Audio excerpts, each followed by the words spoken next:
अस्सलाम वालेकुम नाज़रीन। पाकिस्तान की सियासत में बहुत से बहरान आए, बहुत से इल्ज़ामात लगे, बहुत से हुकूमतें बनी और गिरी, लेकिन शायद पिछले चंद बरसों में जितना लफ्ज़ साइफ़र का ताकतवर बन के सामने आया है, सियासी बयानिया बन के सामने आया है, इतना कोई तारीख़ में नहीं हुआ। ये सिर्फ़ एक सफारती केबल नहीं रही है, ये एक सियासी नारा बन गई है, एक जज्बाती अलामत बन गई, एक ऐसा बयानिया बन गई जिसने लाखों पाकिस्तानियों को ये यकीन दिलाया कि उनकी मुंतखब हुकूमत इस्लामाबाद में नहीं बल्कि वाशिंगटन में गिराई गई है।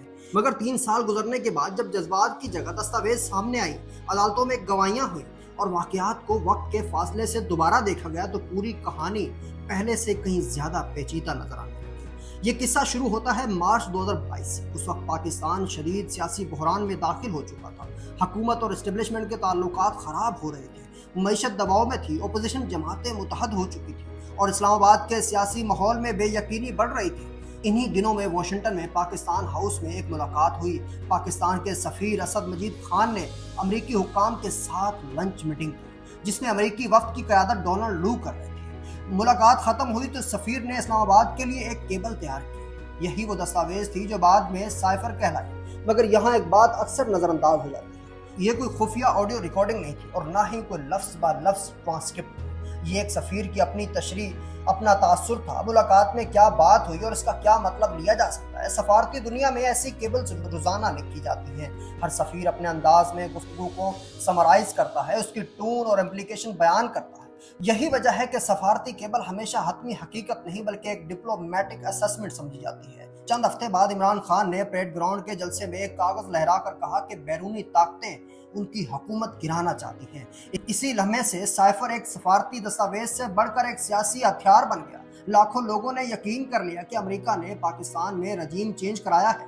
जलसों में अमेरिका मुखालिफ इन नारे लगने लगे। सोशल मीडिया पर गद्दारी और साजिश के बयानिए ने जगह बना ली और यूं एक पेचीदा सफारती मामला जज्बात का हिस्सा बन गया। लेकिन वक्त गुजरने के साथ साथ कई ऐसी बातें सामने आई जिन्होंने इस कहानी को मजीद उलझा। सबसे अहम बात खुद असद मजीद खान की गवाही थी, वही शख्स जिसने ये केबल लिखी थी।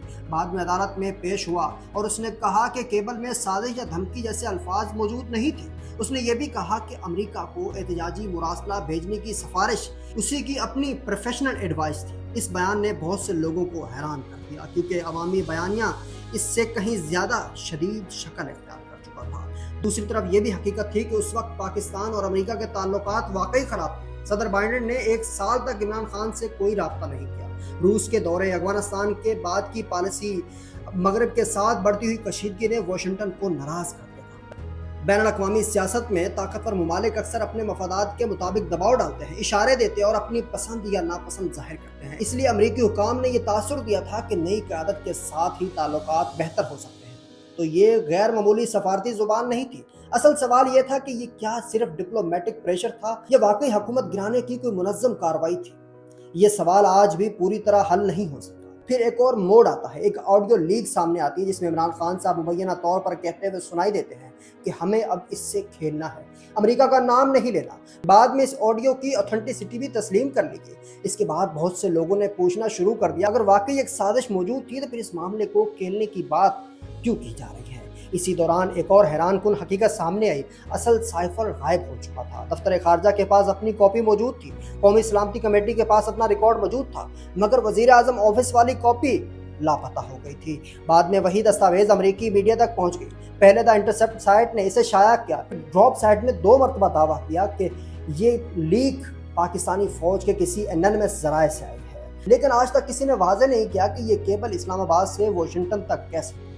यहाँ से पूरी कहानी सिर्फ सियासी नहीं रहती बल्कि इंफॉर्मेशन वॉरफेयर बन जाती है। जदीद दुनिया में असल जंग सिर्फ बंदूकों या वोटों से नहीं की जाती, नैरेटिव की जंग होती है। ये जो कहानी ज्यादा ताकतवर हो वही अवाम के जहन पर ज्यादा कब्जा करती है। साइफर भी एक ऐसी ही कहानी बन गया था, एक ऐसा नैरेटिव बन गया था जिसने पाकिस्तानी सियासत को तकसीम कर दिया था। एक तरफ वो लोग थे जो इसे खुली अमरीकी मुदाखलत समझते थे और दूसरी तरफ वो लोग थे जो इसे सियासी इंजीनियरिंग और अवामी जज्बात को मोबलाइज करने की हिकमत अमली करार दे रहे थे। मगर शायद सबसे अहम सवाल आज भी वही है जो 3 साल पहले था, कि सच क्या है। क्या अमेरिका वाकई पाकिस्तान में तब्दीली चाहता था? मुमकिन है, दुनिया की बड़ी ताकतें हमेशा अपने मफादात को देखती हैं। शायद यही वजह है कि साइफर आज भी सिर्फ एक दस्तावेज नहीं बल्कि एक अलामत बन गया है, एक ऐसा आईना जिसमें हर पाकिस्तानी अपनी अपनी सोच या सियासी बसीरत के मुताबिक मुख्तलिफ तस्वीर देखता है।